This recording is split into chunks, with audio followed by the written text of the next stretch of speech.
This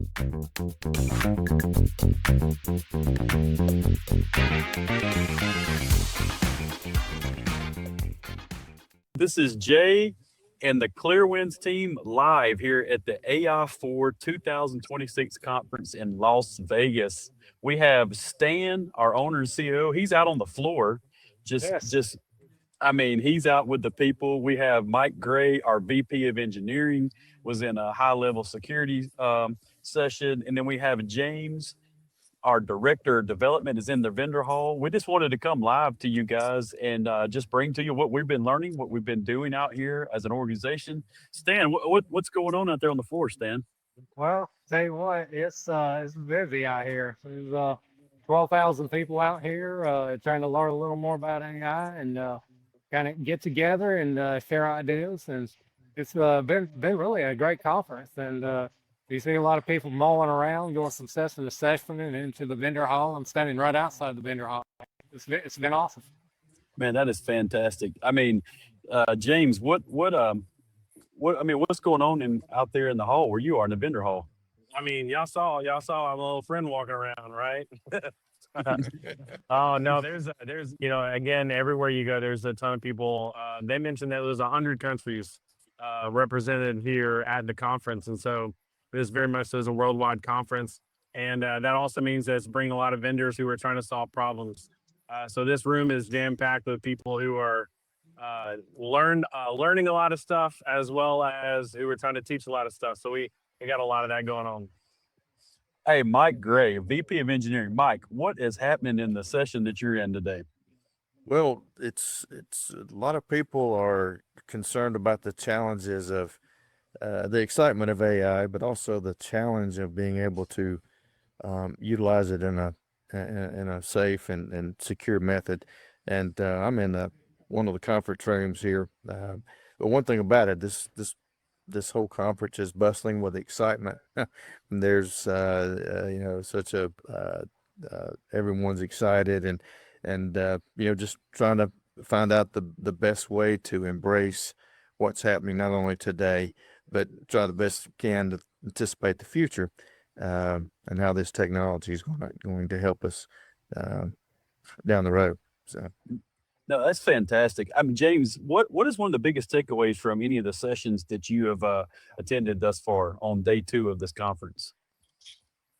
Yeah, one of the things that we were in earlier had to deal with what it looks like to steer AI rather than hard stop it. And so I think understanding that difference between governance as steering AI versus just getting it to a place where it's bottlenecked or any of that sort of risk, because there's kind of two ditches with that.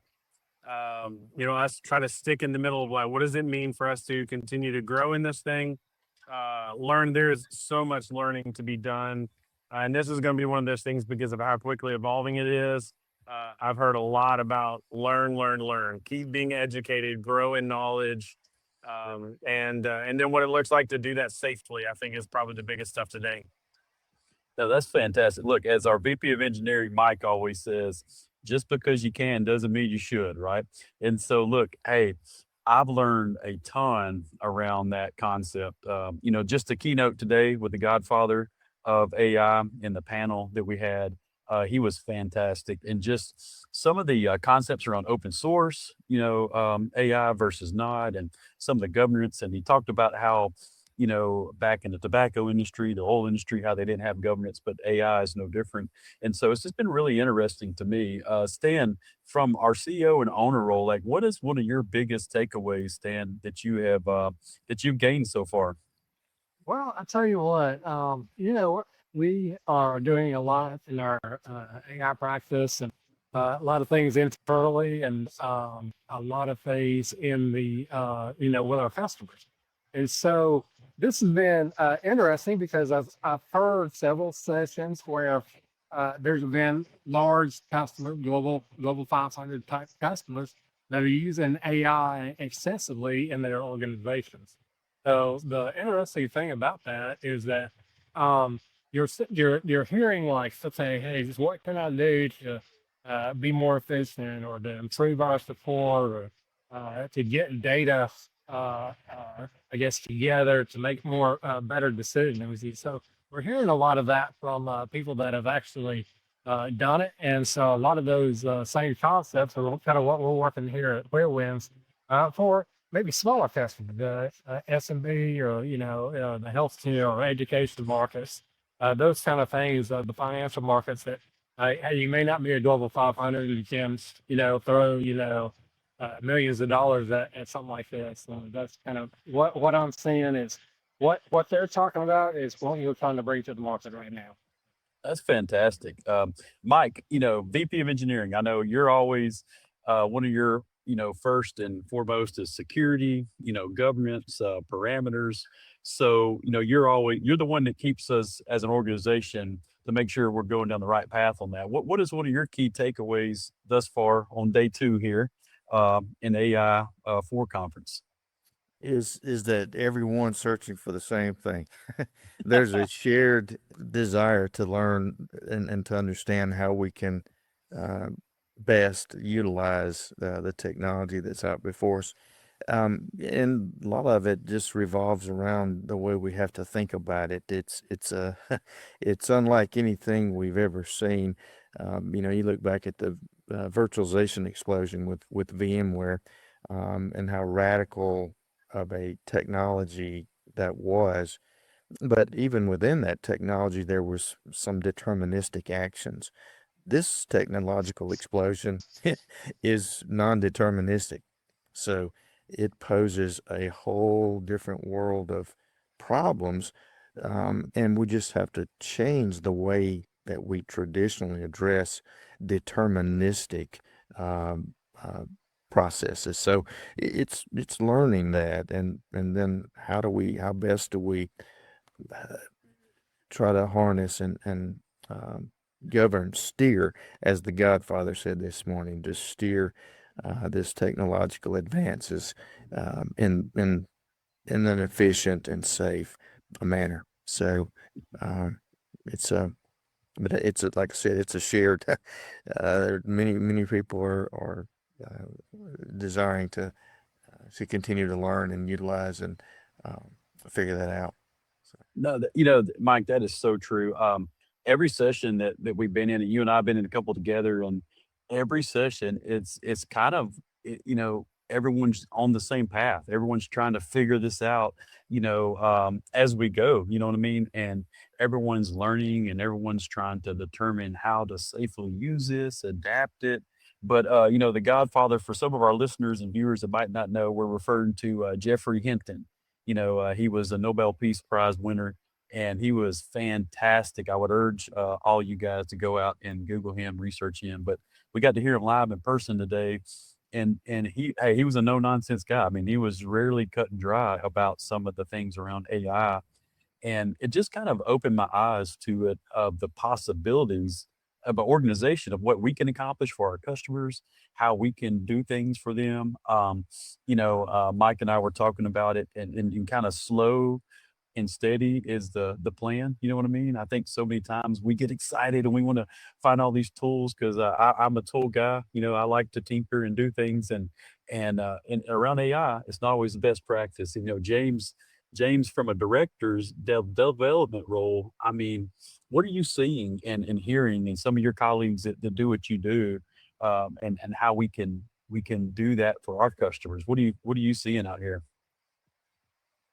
Yeah, a lot of these things that they're talking about have to do with what it looks like to um, contain AI in such a way that it's able to do its work on your behalf and for you, but to track the kind of things that it's doing.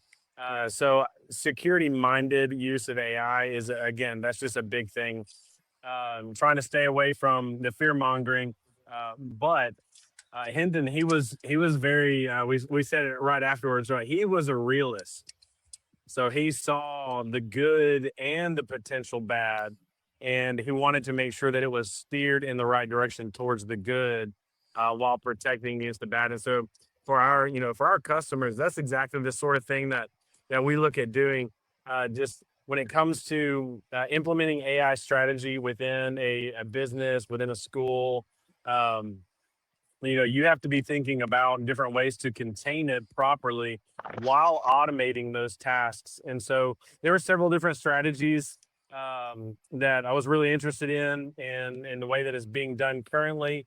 Really, people on the frontier, they've messed up in a lot of ways, and so they were just kind of imparting knowledge about, hey, these are the pitfalls that we've seen, and so the best method that we found in order to actually protect against these pitfalls. And so there were several of those moments that were really good and eye-opening, and what it looks like to even implement those same sort of structures and architecture for clients as well. Oh, absolutely. I mean, one of my biggest takeaways was the AI agents and the automation. So in my role, right, I'm trying to always think about how we can automate things internally, for our team, for our sales staff, for, engineering and marketing teams, and then also for our customers. And man, it's so impressive to me, all the tools that have become available, around automation. And so I really, like the Amazon session that Mike and where I went in with Michael from Amazon, that was over their whole global AI deploying agents globally. I mean, that guy was brilliant. And so I learned a lot about that, James. And and it's exciting, to see what people are doing across the world. And like Mike Gray just said, we're all in the same boat right now. You know what I mean? We're all in the same boat. And hey, Stan, our CEO owner, just joined on stage here. And so Stan's on stage with me. And it's just been great. I mean, so around security and governance, Mike, what do you see around security and governance? Well, it's it's challenging. The biggest thing I believe is, again, reevaluating what we're dealing with, right? And moving from our old traditional ways of doing some of these tasks, and I mean, we have to be able to do that, first of all. The second thing is, what will determine is a lot of the same practices will go into effect, whether it's AI or Tom in the office. They all both make mistakes. Um, but just like we onboard Tom in the office, he's an identity that we provide certain access, permissions, privileges. We have to look at an approach, an AI agent that you just mentioned, the same. It's an identity. And so we just treat it as such, make sure it's got the proper onboarding. So it's got the access it needs, the privileging, the logging, and being able to evaluate it. You'd mentioned Michael's comments, which is parallels along some of the things that I've have thought through and have mentioned is the way we can leverage AI to help secure and govern AI.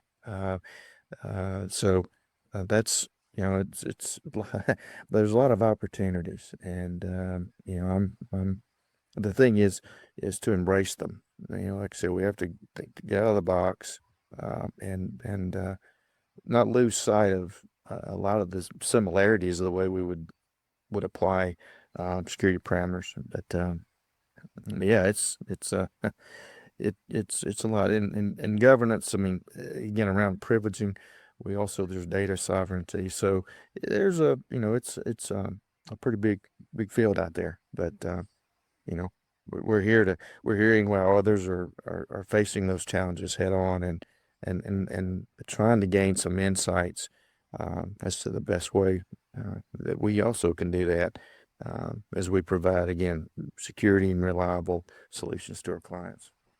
That is fantastic, Mike. James and I were in a session, I guess it was Monday evening, around when the development application that they were going through, James, and tying and using gateways for your MCP server for all of our listeners and viewers, and tying all these automation tasks together to do agents, but that have human element. One thing that struck me, Mike and James and Stan, is every session I'm going in, y'all, they're talking about the human element involved. When 6 months ago, it was like, oh man, we're getting these agents that are going to do everything for us and they're going to be fully automated. And so I think people have realized what Mike has been talking about, and Stan and James. And I mean, James, what do you think about that? From having that human check and balances a part of the workflow for these agents. Yeah, as with any tool, if you wield it properly, it enhances our work. There's some of the people here that are talking along the same lines, but I've seen others talk about it. And AI wielded properly is going to help us in our efforts as humans, and so it's really making sure that that's how we use the tool. That's what it's used for, and using human in the loop can be very, very helpful. Stan and I were talking earlier, and there's ways that you can gatekeep things, and you can basically just say, hey, listen, here's a task. I'm going to set you on the task. This is what the task is. If it's gonna be super expensive, ask a human. If it's gonna require you to do something potentially unsafe, ask a human. And then you can do a lot of those yes or no things. Yeah, to piggyback on James, he's in regards to those statements is being able to help define to the agent what is a complex task, what is a risky task, because it doesn't know, right? It's artificial. We have to help train it and teach it, and that's like what Michael was referring to in our seminar yesterday. Ways that we can do that to again help it to understand when it needs help, when it needs questions, when it needs to seek that confirmation from humans. So I want to go to Stan here. Stan, join me on the stage here. And look, just so our listeners and viewers know, Stan and I are sitting exactly where the Godfather of AI sit, maybe 6 hours ago. So Clearwinds has VIP access here at AI4 2026, just for all of our listeners and viewers. So Stan, what does it mean for businesses? Like, what are the common mistakes that organizations and MSPs go through when trying to implement AI practices for their customers and internally? What do you think about this, Stan? You got two factions. One is, hey, I want to rush and let's get something out there and try to implement something that maybe we can use. And when they do that, they didn't put enough parameters around it on how to define what they're really looking for. So I think that's one real key thing is when, you know, hey, we got some data, we need some reporting. Hey, we've got, we'd really like to make this workflow, a lot more efficient. So, but the thing is if you don't get all the details, you got to understand on the front end on, okay, exactly how do I define this workflow? And really need to go through a lot of that before you just kind of jump in and start throwing something on the front end on AI on kind of what we're doing, so that's where I think a lot of the failures have come in, where everything's not analyzed or the data it's a mess, so you got just random data. You don't really know where it's all coming from. And that is another major issue. So I think if you can understand and make sure that you've got defined data, the information that you really need, and a workflow that really makes a lot of sense, then that can be automated, and it's something that you'll be using for a long time. If you don't define that, then I think a lot of these projects they fail because it's like, okay, hey, we got something out of it, but it's not super valuable for us. But we can define that. That's kind of part of why we do an AI readiness assessment, so that we can really like, okay, hey, let's understand, hey, where are your data sources? Where are your workflows? What kind of things do you want to really accomplish out of that, so that we can help build an AI product that would work for our customers. So Jay's a good example. He kind of understood an issue for us on the sales side, and has really developed a sales app along with James to make sure that, hey, we've got a great product. We've gone through and try to make it as secure as possible. I mean, I think that's another key thing that people got to think about is, hey, you're throwing information out here in AI. Well, I'm like, where's it going? Hey, we need to really define that. because if you don't put that governance around that contain it, isolate it, and but you got to monitor it too, right? So I mean that's another key thing. You got to actually watch it through that process. People trying to implement it, but it may fail because you haven't defined things well, and then you just got to make sure it's secure. So Stan, being our owner and CEO, you got a lot of vision around AI and in kind of like big picture from what we're doing. You talked about our AI assessment that we do for organizations, and this right here we have our VP of engineering out here in Las Vegas. We got a director of development. We have myself. We have team members. I mean, we're putting a lot of effort into making sure that we do this thing very right and thorough for our customers and for ourselves, and we're compliant. And I'm just excited. I can't wait for day 2. I'm going to wrap it up on this session here of day 2 of our podcast live. But in closing, I'm going to ask the panel here, what is your favorite thing that you have eaten so far while we've been at the AI conference? James loves it all, guys. He is just to let y'all know, when we go to order food, he just lets the restaurant order. So him and Stan had me tasting the calamari, which I've never eaten before, and I don't really know if it was cooked, Stan, to be honest with you. I mean, you were all about it,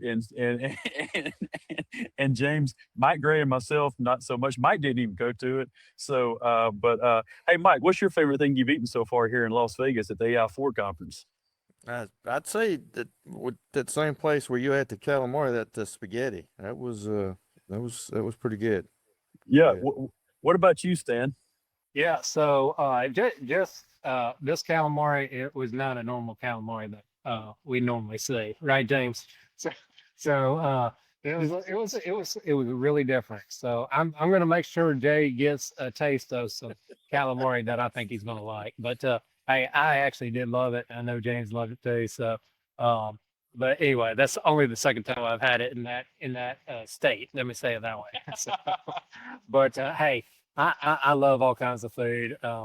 And I tend to pick my own meal where James will let the waiter pick it for him. And boy, I've seen him do that several times, and he has gotten some great meals. And I think he had a good one just the other night. So No, I would agree. And I just wanted to close with something just fun and interesting and just let you know, hey, look, we're learning. AI is ever changing, ever evolving. I mean, daily, not even monthly and weekly, Stan and Mike and James. I mean, just daily. We all talk about it. And so, hey, we're excited to share with you guys. Thank y'all for spending a little time with us this afternoon. And a big shout out back home in Birmingham to our marketing team for making the own remote podcast happen today. So they're fantastic. So we hope everyone can go follow us on Instagram, LinkedIn, social medias, the IT Directors Podcast, and you can look us up and follow us. And we're going to share this out. And y'all have a fantastic rest of your week, and we'll keep you tuned on what we're doing with AI. We're out. Hey, thanks for joining us today on the IT Directors Podcast. We're so glad you joined us. Look, go follow us on all social media platforms. The IT Directors Podcast, powered by Clearwinds. And look, if you want more information, check out our website, clearwinds.net. We're going to have show notes, special guest bios. We're going to have reels. Our marketing team has done a fantastic job. Go check this out. We're so thankful that you joined us today.